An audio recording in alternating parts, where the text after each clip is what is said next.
Bonsoir à tous et bienvenue sur C8 pour un nouveau voyage au bout de la nuit, une nouvelle soirée littéraire. Alors ce soir, je vais continuer le roman Matelot de Pierre Loti qui fait partie d'une trilogie de romans sur la mer. C'est peut-être son roman le moins connu.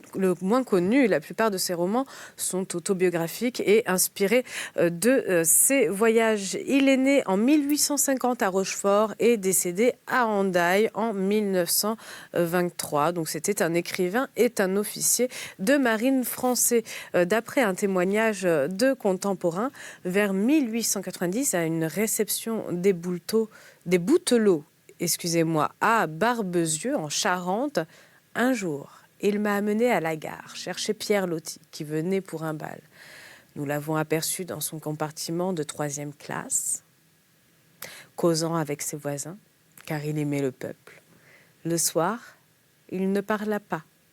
Il ne parla à personne et se tint debout sous un palmier du salon, gonflant sa poitrine couverte de médailles.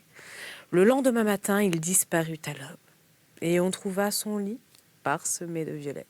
De Jacques Chardon, L'amour du prochain, ou encore en juillet 1913 déjeunant chez la princesse Alice de Monaco dans son château de Haut-Buisson, en Sarthe, Loti avait la figure fardée de rose et portait pour se grandir des talons échasses. Et oui, il était petit.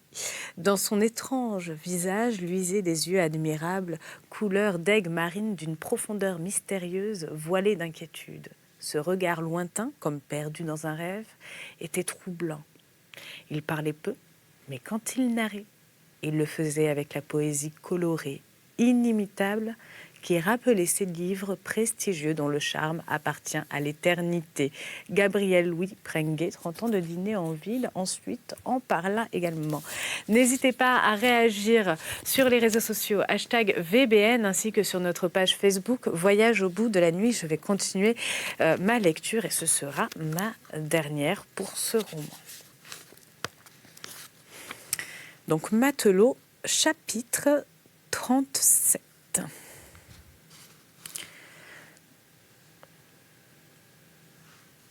Il sentit son cœur battre plus vite et le sang bourdonner à ses oreilles. Il fut sur le point de dire « Oh, non, alors, cherchez-en un autre, je retire ma parole. » Mais il n'osa pas. D'abord, c'était tellement son devoir de partir. Et puis, il avait dans l'âme son inconscient fatalisme qui lui faisait tout de suite baisser la tête au premier signe de la destinée. Et enfin, très matelot en cela, il sentait toujours une sorte de mutisme spécial lui fermer les lèvres devant ses chefs quand il ne les connaissait pas. Il fixa seulement sur l'officier ses yeux agrandis par une subite angoisse et répondit « Bien, capitaine », et sortit avec l'air d'un homme qui a reçu à la tête un coup de masse. De permission, il n'en eut point. En effet, aux marins qui vont partir, on en donne presque toujours, de plus ou moins longues, suivant les campagnes auxquelles ils sont destinés. Et dans les cas d'urgence, on les supprime.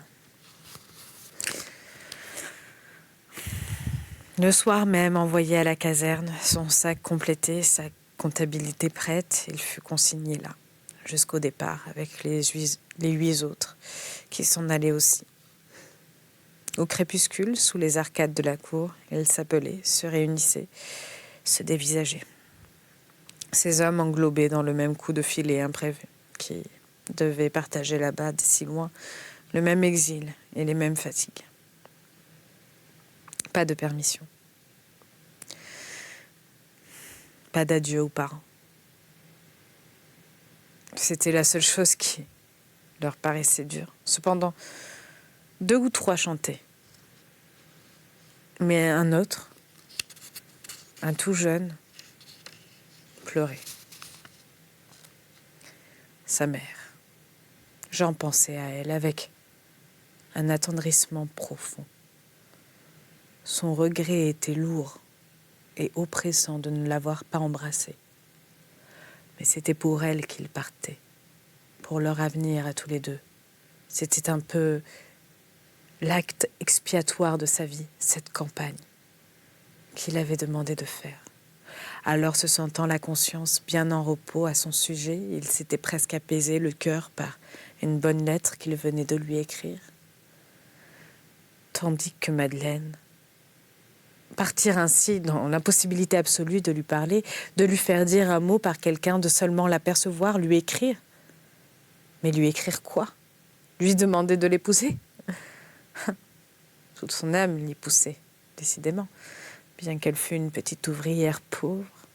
Mais ce serait presque se river pour la vie au grand col bleu des matelots que faire un tel mariage. Surtout, ce serait finir de briser les espoirs de cette mère qui rêvait tant un relèvement de situation pour lui par la dot de quelques gentilles jeunes filles provençales.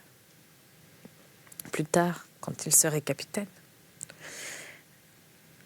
Alors que faire, puisque tout le reste était défendu, puisque à présent, il y avait son père à elle, entre deux, et toutes les conventions humaines, contre lesquelles il se révoltait pourtant ce soir dans l'élan d'un envahissant amour.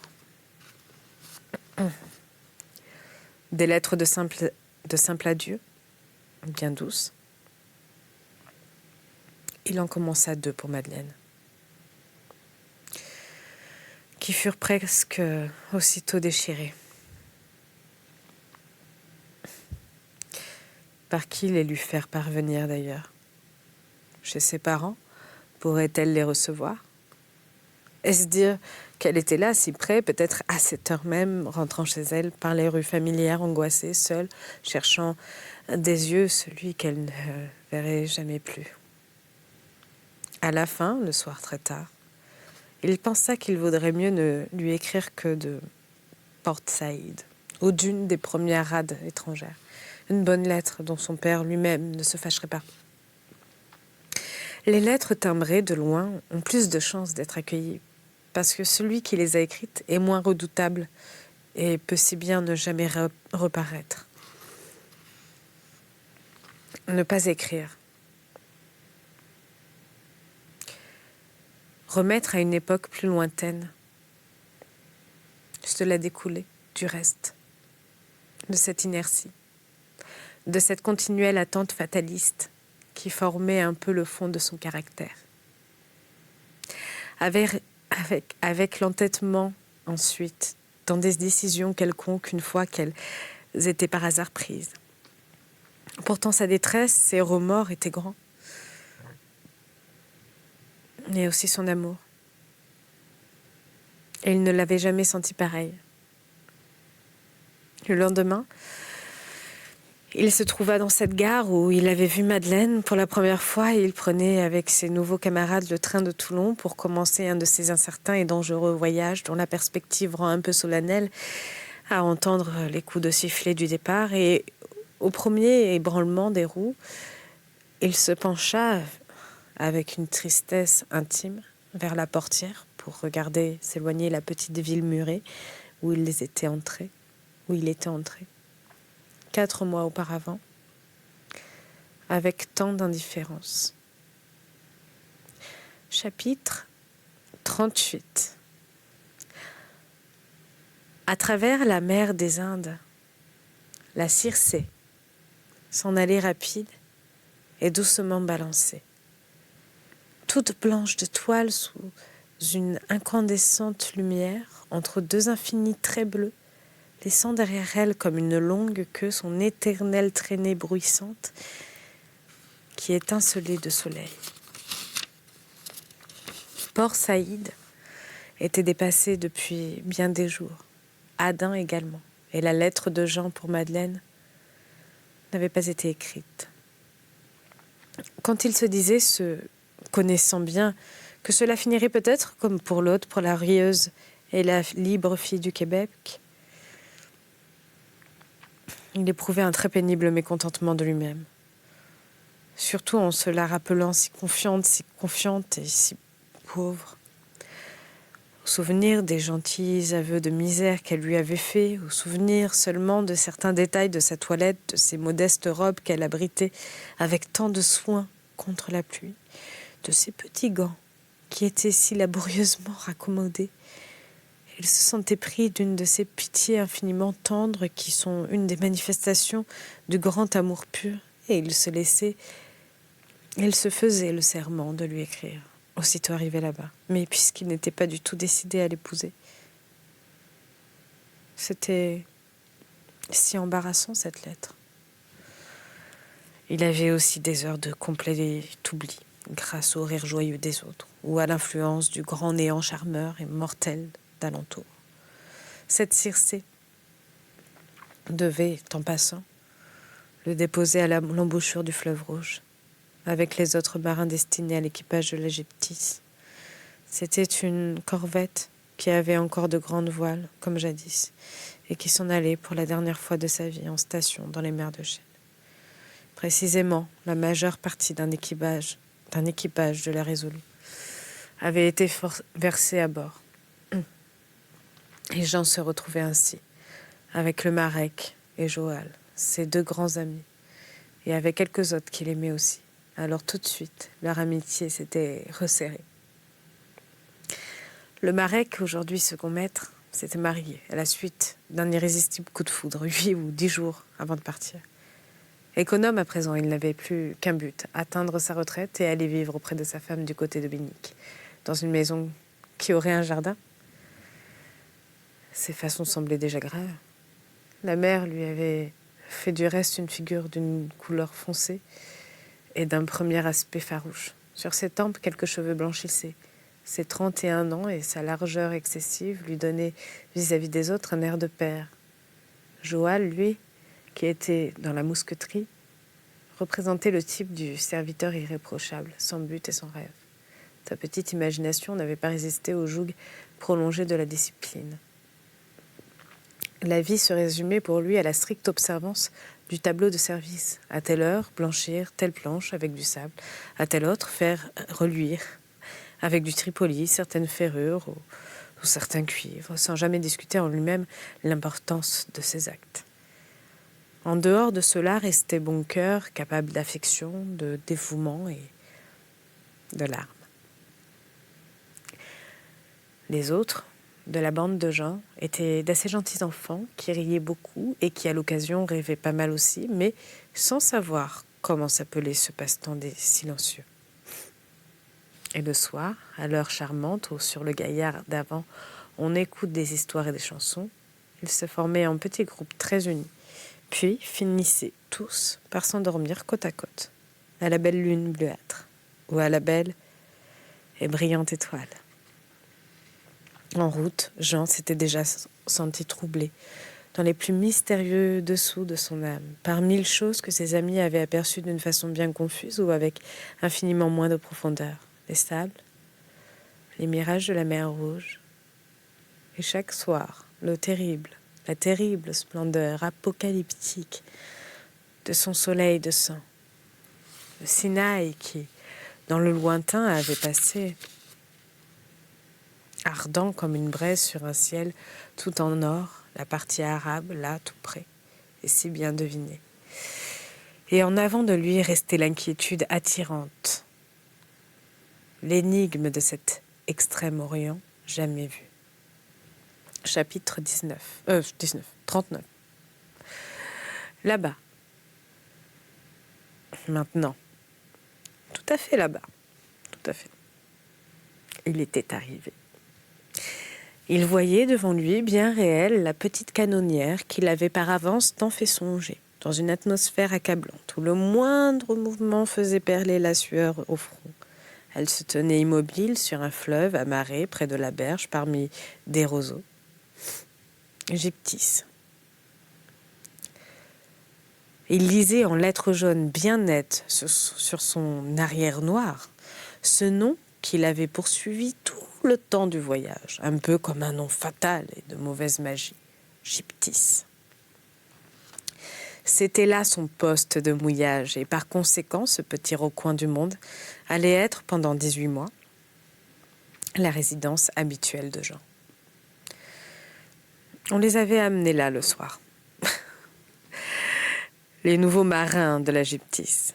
À cet instant, court et enchanteur qui suit l'accablement du jour et qui précède la nuit, le long de ce fleuve, dont les eaux n'éveillaient même pas l'idée de fraîcheur, il y avait un village perdu, ou plutôt une route sous des arbres, une route bordée de quelques petits portiques qui menait à des habitations enfouies dans des verdures à un tournant proche. Tout finissait dans l'ombre d'un bois inquiétant. Pendant leur longue traversée, toujours sur les planches de leur navire, ils n'avaient rien pu voir qui les préparât aux violences d'un tel inconnu. Leurs sens en étaient impressionnés, tous à la fois, et Jean en oubliait de respirer. D'ailleurs, les poitrines d'elles-mêmes soufflaient plus mollement, comme dans une étuve très chaude et où les vapeurs seraient musquées. La terre était rouge, rouge, comme la sanguine ardente, et les feuillages étalaient partout une telle exagération de vert qu'on les eût dit enluminés de précieuses couleurs chinoises.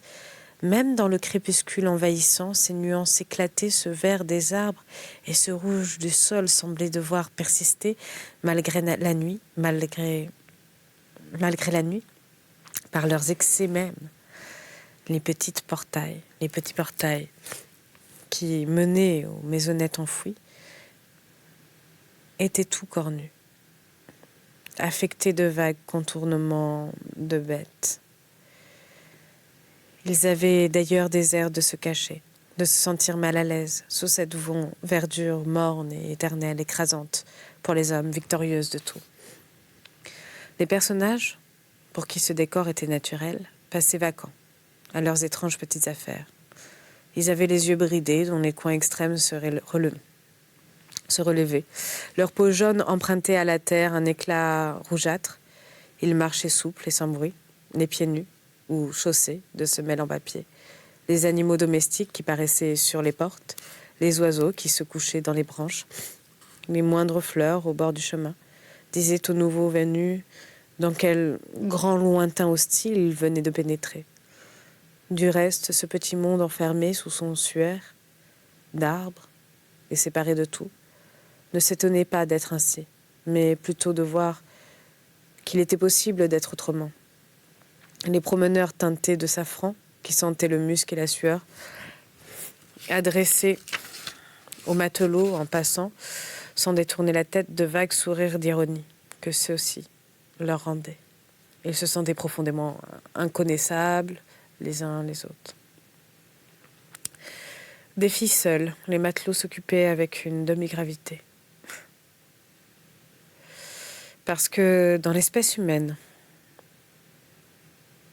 les sens ne s'arrêtent pas aux barrières qui séparent les races.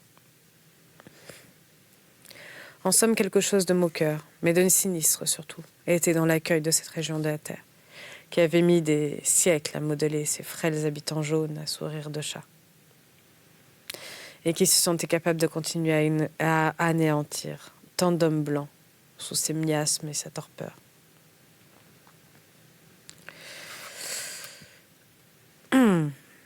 Donc c'est le chapitre 40.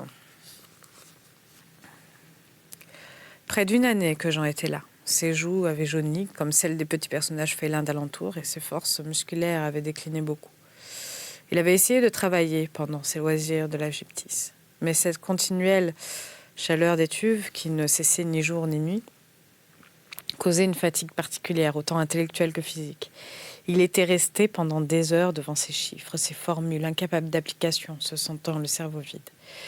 Et les pauvres petits cahiers de collège, de plus en plus inutiles, remplis de choses qui de plus en plus lui échappaient, avaient beaucoup vieilli d'aspect, attaqués par la moisissure, par les fourmis blanches, par la légion des infiniment petits, dont les moyens destructeurs sont 1000 fois plus rapides, en ces pays de mort.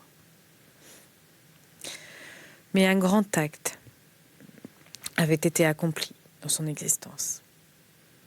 Elle était enfin écrite et partie, cette lettre, pour Madeleine, qui depuis si longtemps se torturait et se réveille, à ses réveils. Dans sa tête déjà touchée par les influences mortelles de l'air, la petite figure délicieuse avait peu à peu pris une place souveraine. Il en était venu, à force de solitude et de nostalgie, à vivre dans un tel rêve de France. Et de France avec elle, qu'il avait tout admis, qu'il s'était résolu à cette seule chose possible, l'épouser. Cela compliquerait l'avenir, assurément. Cela rendrait bien plus difficile ce retour à Antibes, qui est resté le but de sa vie, malgré des défaillances et des oublis dans le plan d'exécution. Mais une fois qu'elle serait là-bas, en Provence, se douterait-on jamais de son passé d'ouvrière? Quand on la verrait si jolie, si distinguée, si charmante à son bras. Ce qui l'épouvantait depuis quelque temps, c'est que ce retour, ce rêve suprême d'une rentrée à Antibes, avec Madeleine et sa mère, lui apparaissait dans un lointain qui, au lieu de se rapprocher, fuyait toujours. Vraiment, ce rêve semblait de moins en moins réalisable. On eût dit qu'il allait s'éteindre d'une mort infiniment lente. Sous toute cette verdure ennemie, sous toute cette incessante pluie chaude, dans cet air trop chargé de parfums. Il y a un jour, tout à coup, il s'était senti pris d'une angoisse déjà un peu maladive, d'exilé et d'anémié, à l'idée que Madeleine avait 19 ans, que depuis 10 ou 12 mois, se croyant abandonnée, elle avait si bien pu se promettre à un autre. Alors vite, il avait pris cette décision qui traînait depuis le départ, dans la fiévreuse inquiétude de manquer un courrier qui allait passer. Il avait écrit à sa mère et au père de Madeleine. Sa mère, il l'a suppliée d'intervenir elle-même tout de suite et de demander formellement pour lui cette petite fiancée. Chapitre 41. Et la lettre de son fils était si jolie, si irrésistiblement touchante, qu'elle s'était hâtée d'écrire malgré son effroi devant cette ouvrière qui surgissait, si inattendue entre elle-même et lui, qui consacrait l'effondrement de tous les rêves et la définitive déchéance. Elle avait écrit, il est vrai, une lettre de dame qui croit faire un grand honneur à ceux à qui elle s'adresse. Mais elle avait formellement demandé la main de Madeleine pour son fils, qui avant 6 mois serait de retour. Ensuite, dès le surlendemain, elle s'était mise à attendre anxieusement l'arrivée du facteur, souhaitant en elle-même, après avoir fait tout ce que lui commandait sa conscience, que cette Madeleine fût déjà mariée, partie, morte, disparue, d'une façon quelconque. Voilà, c'est ainsi que s'achève ma dernière lecture de Matelot de Pierre Loti. J'espère que vous avez passé un agréable moment. Je vous souhaite à tous une très très très belle soirée, de beaux rêves pour certains, bon courage pour le travail pour d'autres. Et je vous dis à tout bientôt pour une nouvelle lecture.